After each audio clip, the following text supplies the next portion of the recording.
Hello students, welcome back. In this video session we will start with the maximum tension in the belt drive. In the previous video we have studied the centrifugal tension. तो इस video में हम start करेंगे if you want to be calculate the maximum tension in the belt, how to calculate. तो maximum belt अगर आपको calculate करनी है, maximum tension in the belt अगर आपको कैलकुलेट करनी है, तो उसके लिए आपको क्या करना पड़ेगा.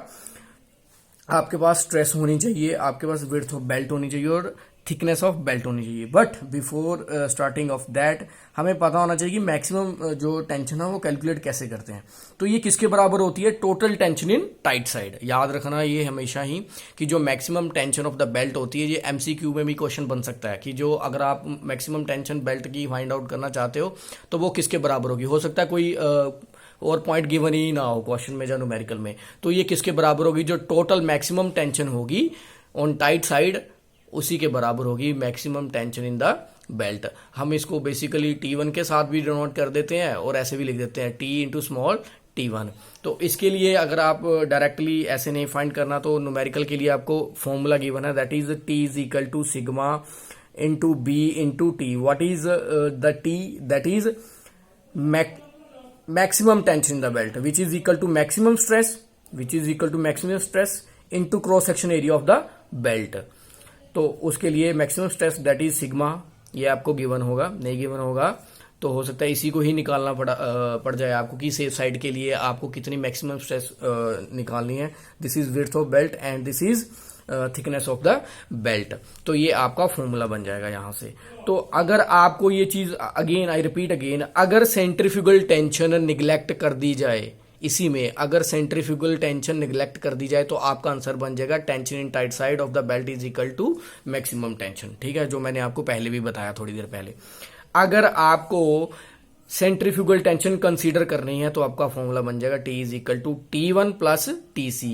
What is T1? That is tension in tight side, maximum tension in tight side, plus TC that is centrifugal tension. तो ये था maximum tension in the belt अगर आप कैलकुलेट करना चाहते हो. तो नेक्स्ट है मेरे पास स्टूडेंट्स जो हमें फाइंड आउट करना, that is condition for transmission of maximum power. अगर आप मैक्सिमम पावर ट्रांसमिट करना चाहते हो तो किस तरह से हम मैक्सिमम पावर ट्रांसमिट करेंगे. तो हमारे पास पावर का फॉर्मूला होता है, that is P is equal to T1 minus T2 into V. हमने पढ़ा है ये पहले भी.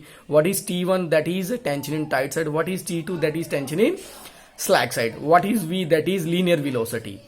क्लियर है जी, ये हमारी वेलोसिटी है. ये न्यूटन में रहेंगे इसके सभी के यूनिट और इसके रहेंगे मीटर पर सेकंड में. तो अभी हमने जो प्रीवियस वीडियो में हमने स्टडी किया था, जो हमने फाइंड किया था, that is ratio of driving tension. तो उसमें हमने फाइंड किया था T1 upon T2 is equal to E mu theta. So आपको रिपीट कर देता हूं, mu that is coefficient of friction, theta is angle of lap और एंगल ऑफ कांटेक्ट. तो यहां से मैं क्या करता हूं, याद ये रखना आपको मैक्सिमम पावर फाइंड आउट करनी है, मैक्सिमम पावर ट्रांसमिशन. तो T2 यहां से मैं निकाल लेता हूं. तो T2 मेरे पास बन जाएगा इसी इक्वेशन के corresponding, that is T1 upon E mu theta. इसको हम लिख देते हैं इक्वेशन नंबर 2. अब क्या करेंगे, जो मेरे पास इक्वेशन नंबर 1 बनी है ये वाली, P is equal to T1 minus T2 V. अब आपको ध्यान में ये रखना कि आपको पावर ट्रांसमिट करनी है. ठीक है, तो जो मेरे पास नई इक्वेशन बनी है दिस वन T2. अब मैं T2 को क्या करूंगा, इस पोजीशन पे पुट आउट कर दूंगा सो दैट कि we can calculate the maximum power transmission. तो मैंने यहां पे इक्वेशन नंबर 2 को कहां पुट कर दिया, 1 में. ये देखो अब मेरे पास क्या बन गया, P is equal to T1 minus T1 upon E mu theta into V. तो यहां से T1 कॉमन है, तो मैंने ये नेक्स्ट स्टेप में क्या किया, T1 को बाहर निकाल लिया. तो मेरे पास बन गया 1 minus 1 upon E mu theta into velocity. Clear है जी. तो अब मैं क्या कर देता हूं इसको सॉर्ट आउट करने के लिए कि ये जो पोर्शन है ना 1 minus 1 upon E mu theta, इसको मैं कांस्टेंट के बराबर कर लेता हूं, C लिख देता हूं. तो मेरे पास बन जाएगा P is equal to T1 V that is velocity into C. This is equation number 3 बन जाएगी मेरी. ठीक है जी. तो अभी जो हमने जो प्रीवियस वीडियो में पढ़ा था कि tension T1 is equal to tension tight side is equal to T minus TC. अभी भी थोड़ी देर पहले जो प्रीवियस हमने टॉपिक किया है उसमें भी ये हमने स्टडी किया है दिस वन. तो यहां से क्या होगा, हम टेंशन को कंसीडर करेंगे तो इसमें मैंने थोड़ा सा चेंज किया है. ये देखो आप, थोड़ा सा डिफरेंस है इसमें माइनस सा. तो जो मैंने क्या किया है, T1 को इधर ले जाऊंगा तो ये माइनस की फॉर्म में बन जाएगा, क्योंकि मुझे क्या कैलकुलेट करना है, मैक्सिमम पावर ट्रांसमिशन, इसलिए मैंने इस फॉर्म में बनाया इसको. तो T is equal to maximum tension in the belt, TC that is centrifugal tension, you know that.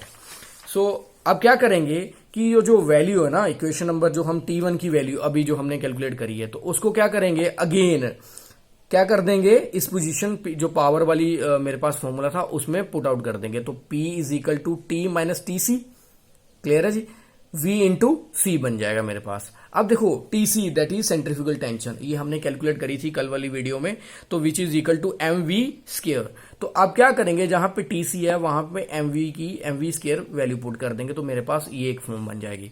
तो यहां से अब देखो ध्यान से, अब मैं क्या करूंगा, इसको क्रॉस मल्टीप्लाई कर दूंगा, तो ये बन जाएगा TV minus MV cube into C, ये बन जाएगा मेरे। अब मैं क्या करूंगा, जब भी मैंने आपको पहले वो बहुत बार बता चुका, जैसे भी मेरे पास क्या होता है कि कंसिस्टेंटली चीज इंक्रीज कर रही है कोई भी, है ना, तो उसमें हम क्या कर देते हैं, इंटीग्रेशन कर देते हैं। जब हम मेरे पास डिक्रीजिंग ऑर्डर में होती है तो तब हम क्या कर देते हैं, डिफरेंशिएशन कर देंगे। अब मैक्सिमम के लिए मुझे क्या करना पड़ेगा, मिनिमम के पास जाना पड़ेगा।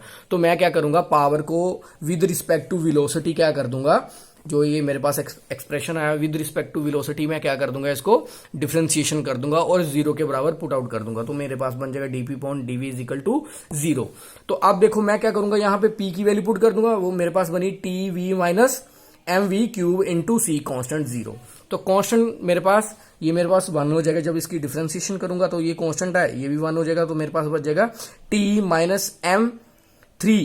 तो जब इसकी मैं डिफरेंशिएशन करूंगा तो वो आगे आ जाएगा MV, जो 3 में से 1 माइनस हो जाएगा तो ये स्क्वायर बच जाएगा, तो ये मेरे पास बच जाएगा 0 के बराबर, राइट। तो अब मैं क्या करूंगा, माइनस का जब इस पोजीशन इसको इसके बराबर करेंगे तो ये मेरे पास बन जाएगा T is equal to 3TC, क्योंकि ये मेरे पास TC, I repeat again, TC is equal to MV square. तो अब मैं क्या करूंगा, जहां पे जो TC है यहां पे मैं डायरेक्ट वैल्यू भी पुट आउट कर सकता हूं। अगर मेरे पास TC नहीं है तो मैं यहां से भी कैलकुलेट कर सकता हूं MV square. So this is all about the maximum power transmission. अब ये चीज आपको ध्यान में रखनी है कि ये रिलेशन क्या शो करता है कि अगर आप मैक्सिमम पावर ट्रांसमिट करते हैं ना, करना चाहते हैं, तो 1/3 जो होगी ना मैक्सिमम टेंशन वो एब्जॉर्ब कर देगी एज ए सेंट्रीफ्यूगल टेंशन।